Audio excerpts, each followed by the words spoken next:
Okay, students, so we'll start with the male genital system today. So these topics will be covered under male genital system for you: carcinoma penis, testicular tumors, and few lesions of prostate also. So today we'll be dealing with testis. Okay, so this is a cross section of testis. We can see a lot of the basic structure of testis. Basic unit is seminiferous tubules. Okay, so this is a cross section of seminiferous tubule with all the spermatogonia, the primary, secondary spermatogonia, and the spermatocytes, okay, and the spermatids. Okay. Now, another topic, important topic in testis, the most important topic in testis, apart from the tumors, is cryptorchidism. Okay. So, cryptorchidism is nothing but undescended testis. It's present in 1% of 1-year-old boys, and that is nothing but it is due to the complete or incomplete failure of the intra-abdominal testis to descend into the scrotal sac. So you might have learned into your anatomy classes that the testis is developed normally as an intra-abdominal organ, and later then it descends down into the scrotum. Okay, so that's how the development goes like. So what happens? The two phases of descent, intra-abdominal and the inguinal-scrotal phase, and both of these are under certain influence of certain hormones. And the failure of the descent in the first phase, that is the intra-abdominal phase, is uncommon. That is 5 to 10%, and usually it is bilateral. Cryptorchidism is usually bilateral. That is, in 25% of cases, it is bilateral. Okay. So here you can see the different sides of testis, which is actually the failed descent.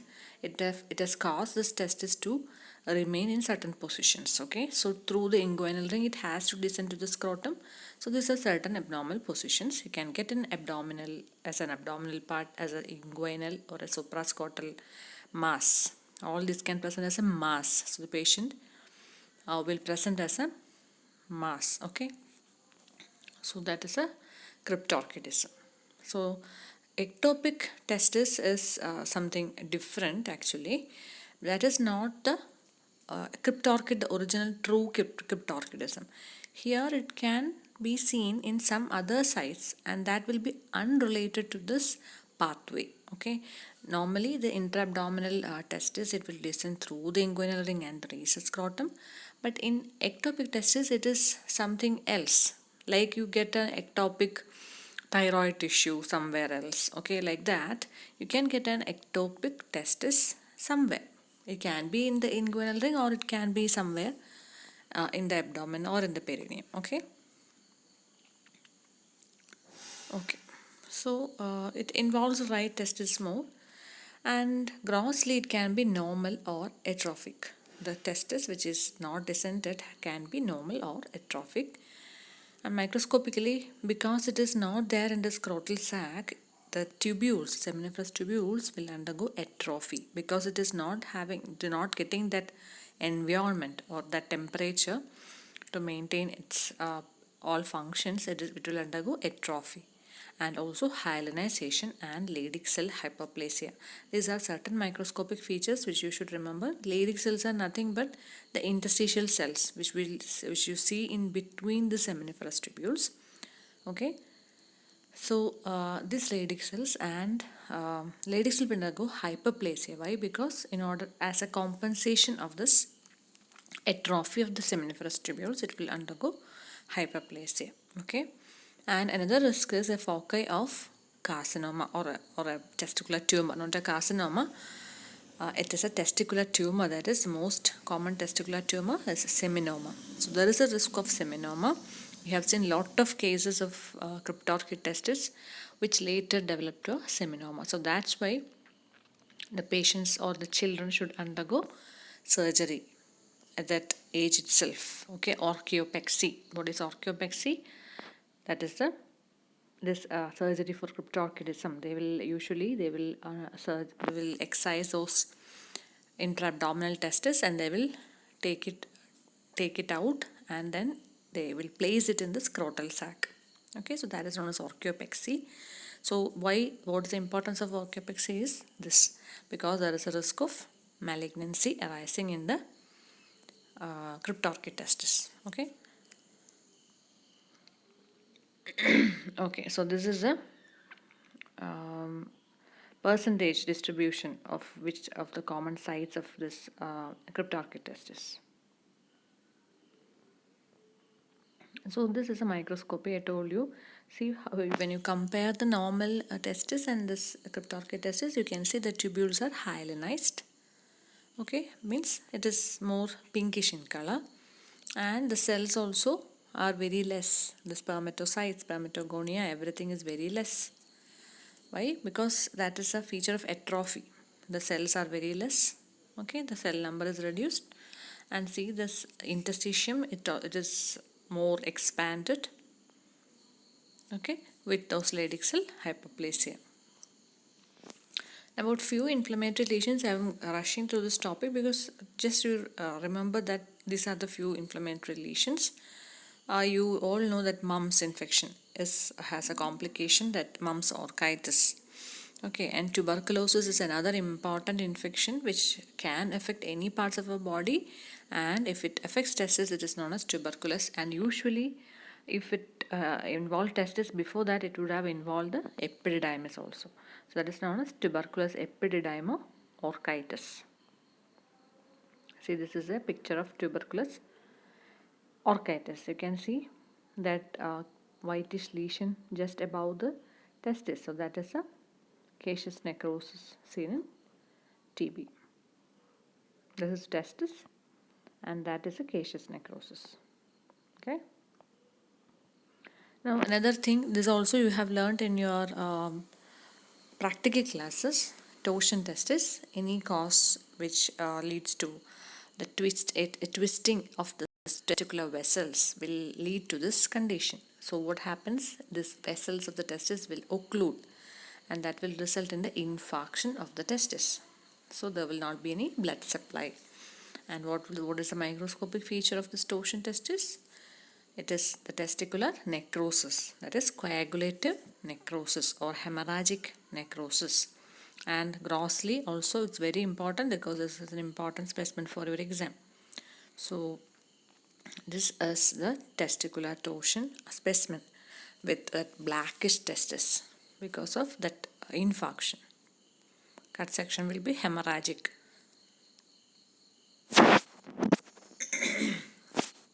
Okay, these are the outlines. You can just see the outlines of the seminiferous tubules, and there are no cells, and it is filled with blood. Now we will start with the testicular neoplasms. This is very important topic for you. It is actually asked as a essay topic also for your some university exams. Okay, the last exam it was asked as a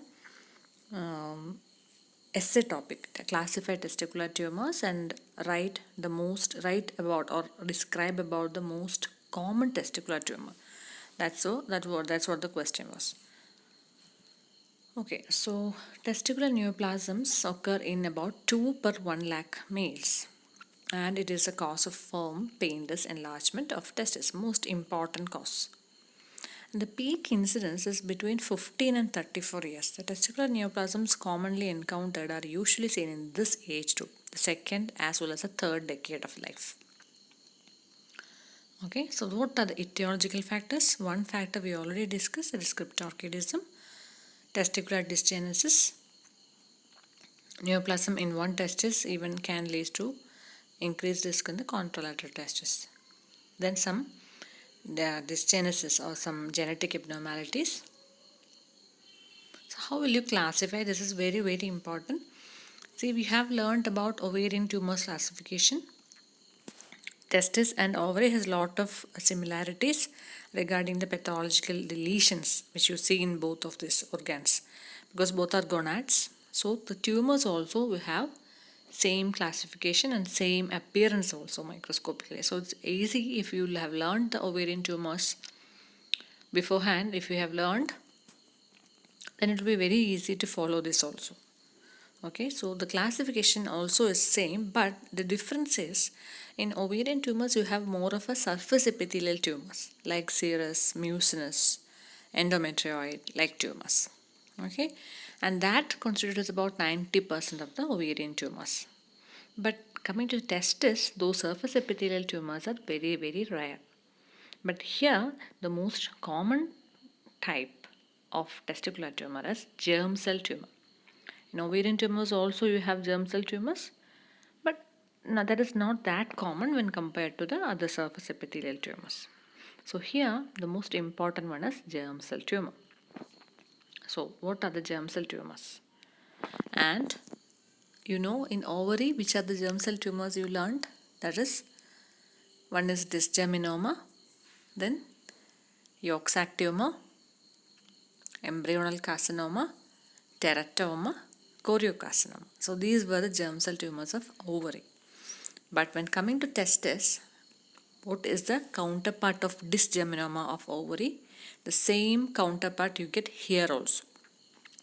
Counterpart of dysgeminoma, and that is known as seminoma. Okay, seminoma. Seminoma is the most common germ cell tumor of testis, and because germ cell tumors are the most common one, seminoma is the most common tumor of the testis. And another type of seminoma is spermatocytic seminoma, but that doesn't have any similarity with seminoma, just the name is spermatocytic seminoma. Okay, so these two categories or these two neoplasms are grouped under seminomatous tumors. Seminomatous because they have some characteristics in common, so they have classified it into seminomatous and non-seminomatous tumors. Okay, but all of them are under germ cell tumors only. This classification is very, very important. Okay, now the other type of germ cell tumors, same as in ovary, you have embryonal carcinoma, yolk sac tumor, choriocarcinoma and teratoma. So that is easy.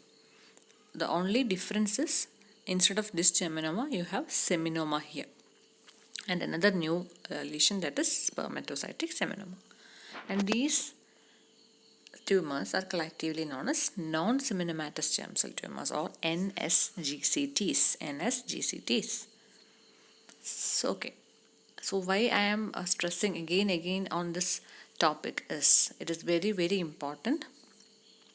Okay, and it is a lot of times it is asked for your exams, seminoma. Okay, so the next classification is sex cord stromal tumors. So which are the sex cord stromal tumors of ovary? We have seen they include granulosa cell tumor, thecoma, fibroma, etc. Okay, so that is a Sertoli Leydig cell tumor, etc. So these constitute about 5% of all the testicular tumors. Sertoli cell tumor, Leydig cell tumor. So you have learned granulosa cell tumor of ovary, where in ovary it is the most common sex cord stromal tumor is granulosa cell tumor. But coming to testis, you have Sertoli and Leydig. Okay, so you have learned Sertoli cells and Leydig cells in testis, so that will be the most common tumor in testis. And you have learned the granulosa layers in the follicles, etc. in ovary. So the granulosa cell tumor will be in the ovary only. So like that you can remember. So there are certain common features between a seminoma and a non-seminomatous germ cell tumor. That's why they have classified it as separate. So what are the differences between these seminoma and NSGCTs? Seminomas can remain localized in the testis for a long time. It is so indolent malignancy. But non-seminomatous is more aggressive and it can spread outside early. It can be presenting as a stage 2 or stage 3 disease when compared to a seminoma which presents as a stage 1 disease. Okay, so it's even though it's most common one, it is having even though it is the most common one, it is not that fatal. Okay, it is indolent in nature. with a good prognosis and more radiosensitivity. Whereas all these features are not favoring in the non-seminomatous germ cell tumors. Okay, so the tumors which arise from these germ cells, they will differentiate into gonadal lines, and that is resulting in seminoma. Whereas the germ cells which transform to totipotential cell population will form as non-seminomatous tumors. And if it develops to all the three cell lines, then you call it as a teratoma. Okay, in extraembryonic lines, you call it as yolk sac tumor and choriocarcinoma. This is just a general overview of how this cell of origin is going to be that part of the tumor, or it is developing into a tumor. How the basic cell, the basic unit, that cell is transformed to a tumor. Okay, just understand that. Okay, so again, some rarer versions. Some tumor with both germ cell and gonadal stromal elements, both germ cell and stromal together, they are known as gonadoblastomas. Paratesticular, certain paratesticular tumors are there, like some tumors develop just adjacent to the testis. So that is known as mesothelioma. Some adenomatoid tumors, some other tumors are known as adenomatoid. Just remember that, just understand that there are certain tumors which can develop in the paratesticular area also, and even lymphomas, carcinoids, etc. can develop. Why I am telling this again and again? This classification is that important. So you should write the first part, that is germ cell and sex cord stromal. Definitely, no doubt, nothing you should leave. Everything, whatever I told you in the classification, you have to write. And this again is a continuation of the classification, but this is less important subtypes. Okay, not that frequently encountered.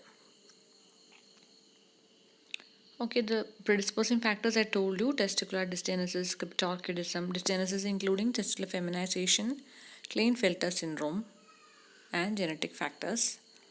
Okay, we'll start with seminoma. It accounts for about 50% of the testicular germ cell neoplasm. Seminoma is very, very important.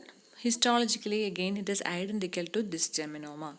So, if you read what is dysgeminoma in ovarian tumors, you will can easily understand what I am going to tell in seminoma. So, grossly, again, this is a large, soft, well demarcated tumor. You cut section, there will be gray white in color. Okay, it will bulge. It is more fleshy, homogeneous, like this. As soon as you cut the testis, the tumor will be bulging out. It is fleshy, homogeneous. And another important feature is usually there won't be any necrosis or hemorrhage. Usually, rarely you can get, but usually the appearance is without necrosis or hemorrhage, just a grey white fleshy mass. Again here, lobulated appearance, some lobule type of appearance is there. Okay. So that I told you macroscopically what are the features. Microscopically, you can see over towards the left side you can see the normal seminiferous tubules, and over the right side there is a neoplasm. So how the neoplasm is arranged?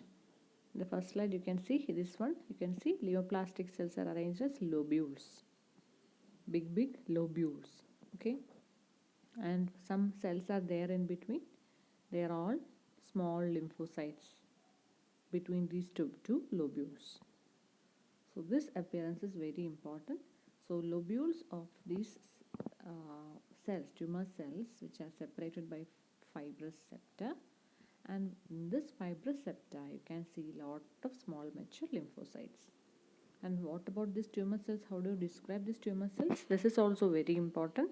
These tumor cells have abundant clear cytoplasm. Cytoplasm is clear. You can see the cytoplasm is clear with a central round nucleus with a prominent nucleoli.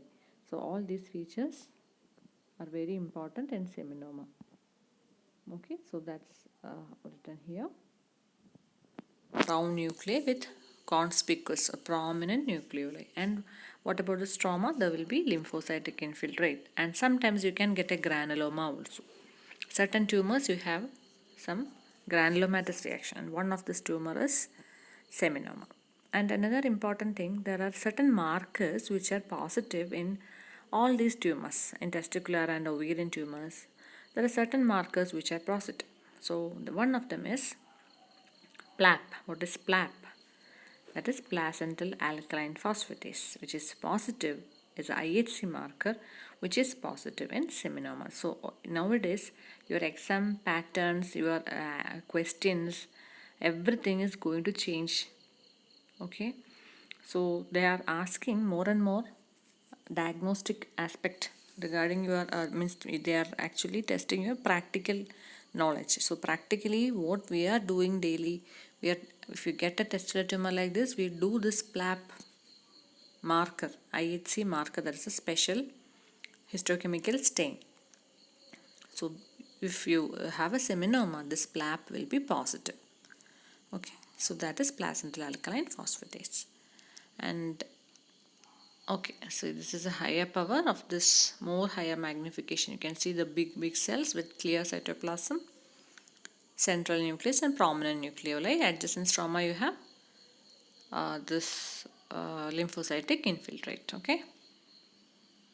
Spermatocytic seminoma, just understand that there's a type of another type of germ cell tumor, but not a variant of seminoma. That you should understand. Spermatocytic seminoma is not a variant of seminoma.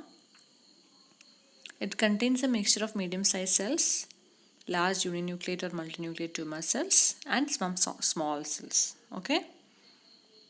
So there are three type of cells. Again, this is a gross picture. Microscopically, there are three types of cells: larger cells, medium-sized cells, and smaller cells. Now, yolk sac tumor, again, this you have learned in your ovarian tumor class. Yolk sac tumor is also known as endodermal sinus tumor. And you have low cuboidal to columnar epithelial cells forming sheets, glands, everything the same features as of ovarian tumor. And what is a typical lesion you see in yolk sac tumor? That is known as Schiller-Duval bodies. What are the Schiller-Duval bodies? They are nothing but these tumor cells. I will show you the picture. This is the appearance of yolk sac tumor. Okay, this is a Schiller-Duval body. In the center, Schiller-Duval body is a question for you. So they can ask Schiller-Duval body. If you see that, you should write it. Okay, this is a particular structure seen in yolk sac tumor, even in ovary and testis. Either you can write like that. Okay, then what are you seeing? The structure is mainly found by tumor cells. In the center, you have some tumor cells arranged in some nesting pattern, which is situated actually surrounding a blood vessel. In the center, you have a blood vessel which is surrounded by these tumor cells, and this tumor cells again are surrounded by a clear space. And around this space again there is a rim of tumor cells. So all together this forms a Schiller-Duval body. Okay, so that is the importance of Schiller-Duval body. If you see the Schiller-Duval body, then you can be sure that it is a yolk sac tumor. Okay. And certain another feature of yolk sac tumor is hyaline globules. You can see pinkish eosinophilic inclusions or bodies, that is known as hyaline globules. Now choriocarcinoma also is the same counterpart of ovarian tumor. You have HCG positive cells. Okay, in yolk sac tumor you have which marker positive?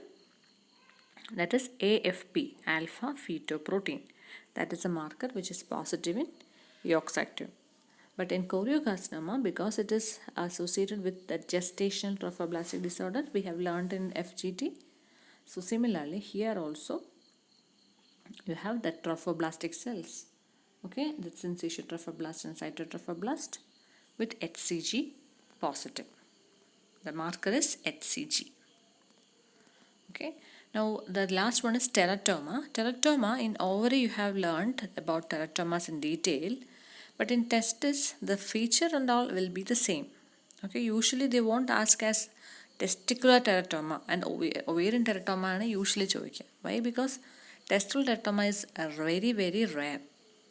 Okay, teratomas are more commonly seen in ovaries, and that too mature teratomas. You can get all the three cell lines in teratomas. As seen in your ovarian tumor, teratomas will show cells from all the three cell layers, that is ectoderm, endoderm, and mesoderm.